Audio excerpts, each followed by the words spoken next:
right now, I think we have a member from DECRY on the phone. Who are we about to interview? We do. It's FARRELL HOLTz. Hey, FARRELL, how's it going, man? Dude, it's going great, man. How are you guys doing up there? We are doing pretty good. It got to be up almost 90 degrees here, and you're sitting down in Southern California. How hot did it get today there? I think it was about 87. Wow. So we're about the same today. And you're sitting in your truck right now in what town in California? Monrovia, California. About Nice. 10 minutes from downtown L.A. Nice. I appreciate you making time to be on the Church of Rock, man. It was such short notice. We just kind of met each other a couple of weeks ago, and you said yeah, so that's very cool of you. Oh, you're welcome, man. Always glad to help. You know, we've had a lot of really awesome people that I look up to on the show, and I've been listening to DECRY music since, the 80s. And for the folks that don't know the history, like say I do or you, can you tell me, first of all, Sister Tracy is sitting right here. She's the co-host and co-producer. Maybe you should say hello to each other. Hello. Hi, how are you? I'm great. How you doing? I'm doing good, man. I'm glad to finally be getting some summer type weather up here in Southern Oregon. So yeah, it's pretty cool. What's the hottest it gets up there? Oh gosh, in the summer it gets up in the hundreds. Yeah, we had 99 last week. Ooh, It was not nice. It's too soon for that though. Yeah, global warming. Yeah, we'll see. Hopefully we won't have an outrageous summer with, wildfires, and I hate to even say the word. So. Yeah, no fires. No fires. I was going to say, for those that don't have the initiation or the experience with the punk rock history, can you give us the nutshell version of the history of DECRY? The nutshell version, let me see. The band started in 82. The way I got involved in music was 81. I did a high school interview radio show with a band called Black Flag. And that was my senior year. And my teacher liked it so well, he let me interview another band. I interviewed this band, the Circle Jerks. So I was interviewing the Circle Jerks, asking the singer, Keith Morris, why he left Black Flag. And after hearing his explanation, I told him what Black Flag told me a month earlier. And he's like, who are you? And I said, I'm just a kid that loves punk rock music, and I want to learn how to start a band. And I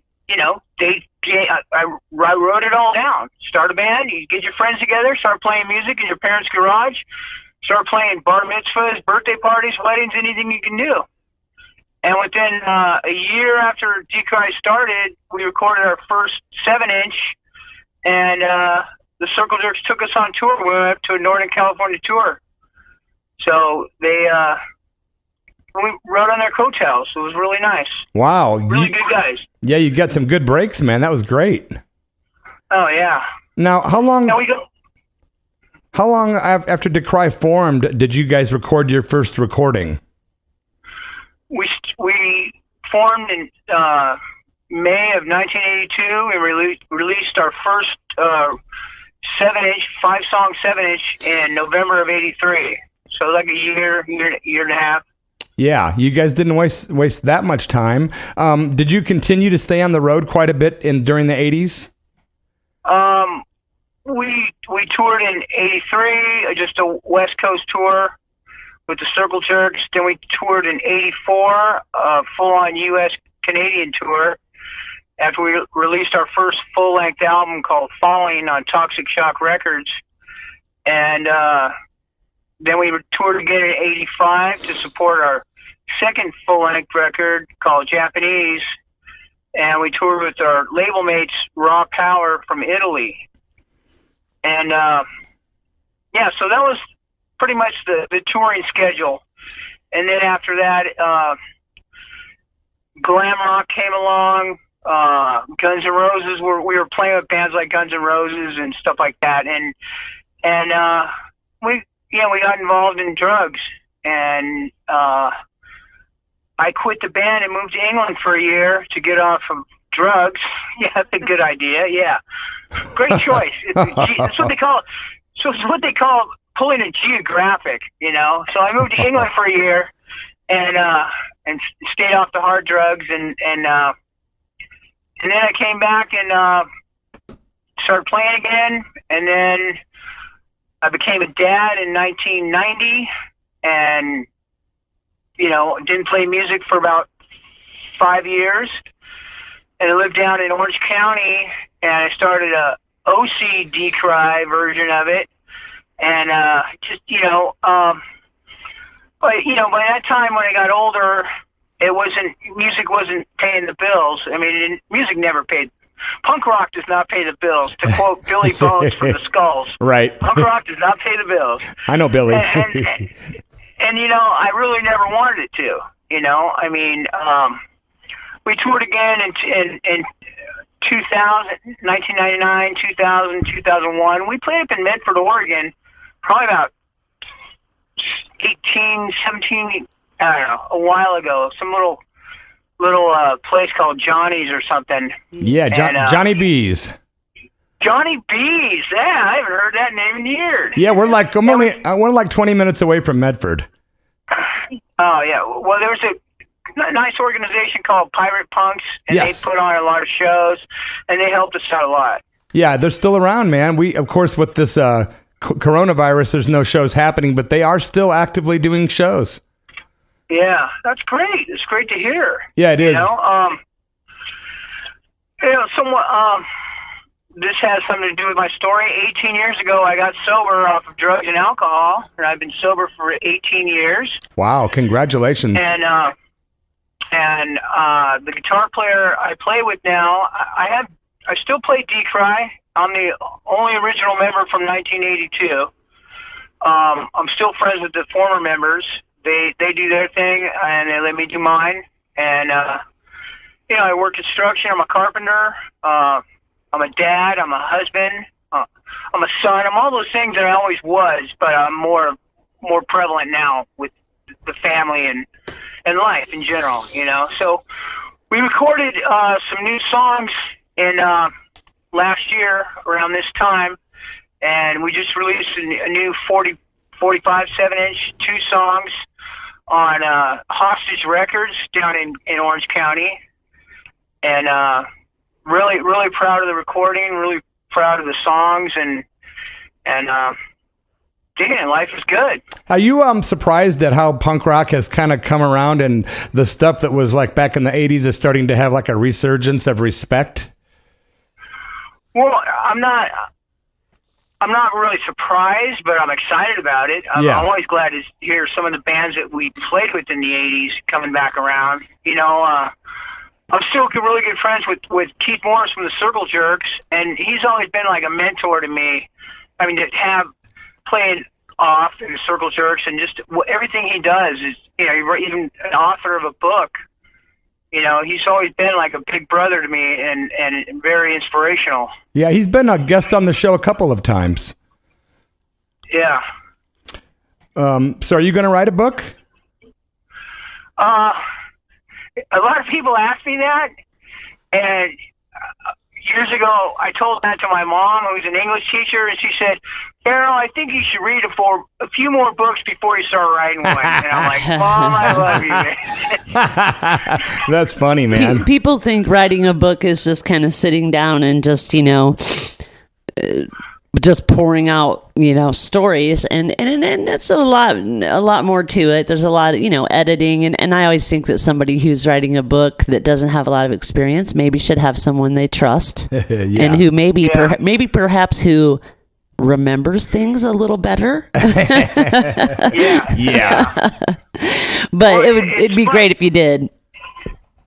It's funny. I think about that all the time. That I'm sober, and I work these 12 steps, and it has me doing a lot of writing. And when you do this, the 4th step is your life story. It's your autobiography. Basically, if you do a 4th step, you're pretty much writing your life story.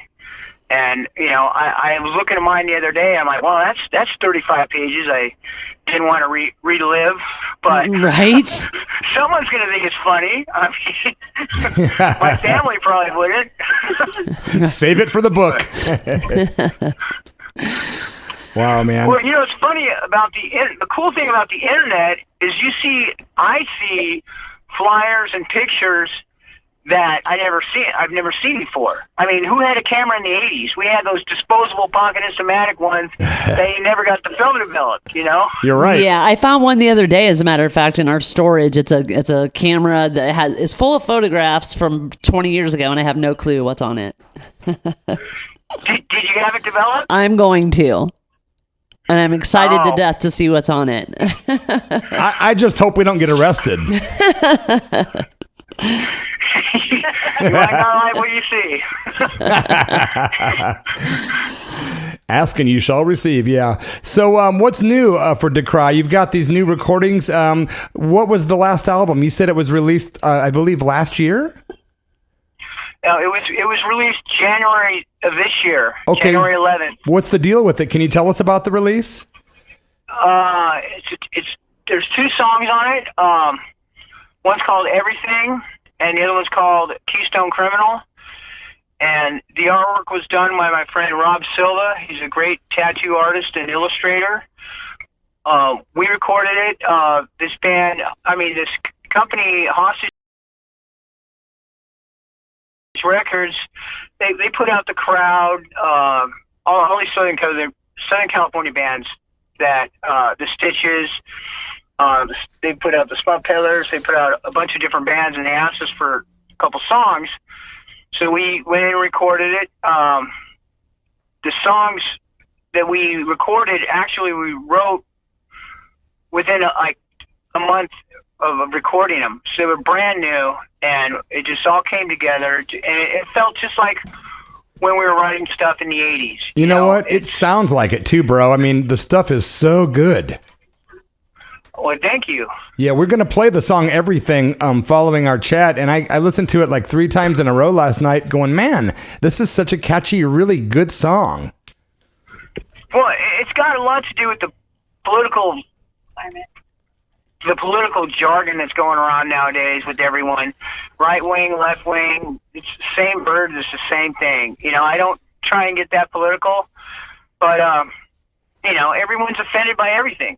Everything, you can't say anything without, hearing someone's, oh, I'm offended by that or this or that. And I mean, I'm going to be 56 in like a week and a half. And at this age, I'm not really offended by anything. Nothing shocks me anymore. Yeah. People they just need to grow a thicker skin, man. Well, you've got me beat because, Guy, people shock the heck out of me.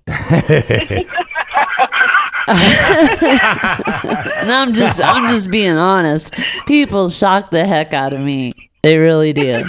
But how do you respond? I respond with like oh wow, really? Oh, I do too, and I respond by escaping out into nature, just so I don't have to deal with it, Like, if it's something I don't have to deal with, that's not going to, detrimentally affect my life or those I love, then I figure the woods is the place for me to be. Hey, what's that up in the tree? Oh, that's just Tracy.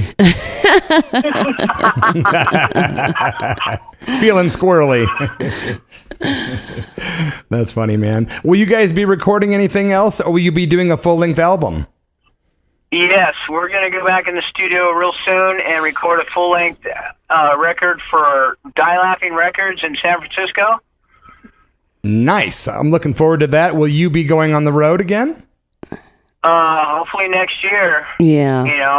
Right now things are kind of up in the air, aren't they? Once the new record comes out, we plan on promoting it. So, yeah, next year. And hopefully get into Europe next year. Oh, that'd be great, man. And if you guys make it to Northern California or Southern Oregon, we'd love to help you get a gig going in this area for sure. Right on, definitely. That would be nice. Like you said, the Pirate Punks would probably love to have you. If not, there's other options, but I'm sure that those would be the folks to talk to, I'm sure. Yeah. Well, we got a booking agency, Covert Booking, that does a lot of bands. They do TSOL, and they do a lot of the big punk bands down here in LA. And they're really good handling the road. Nice. Yeah, that's the way to do it, man, having somebody that's got the experience, because, boy, booking is hard these days, man. It's not like it used to be. Oh, yeah. I mean, people were like, wow, you toured in '84? How'd you do that? I'm like, with a full tank of gas, a Thomas guide if it was local, and then a map, and then payphones. Payphones, really? Hey, remember all the credit card or the phone numbers that were always circulated back in the day? Free phone numbers you could use for being telephone. Oh yeah, the phone cards. Yeah, they used to circulate all.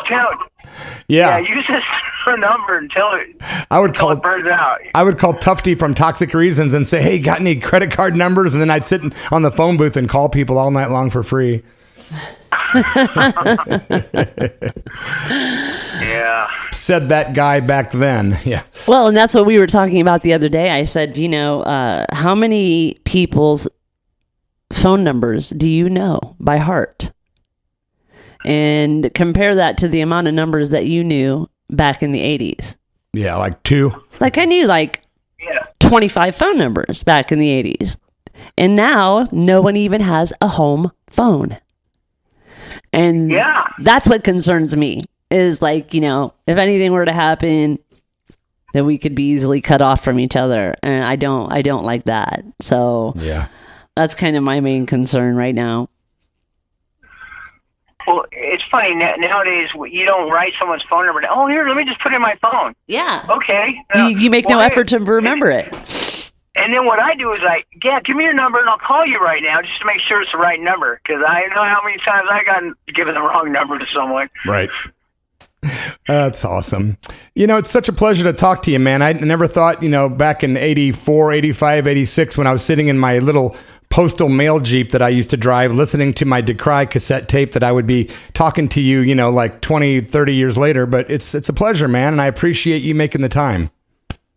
Well, thank you very much. Hey, can I introduce my wife, Melinda, who's been sitting here quietly in my truck? Say hi, Melinda. Hello. Hello, Melinda. How are you? I'm good. Yeah, good to talk to you.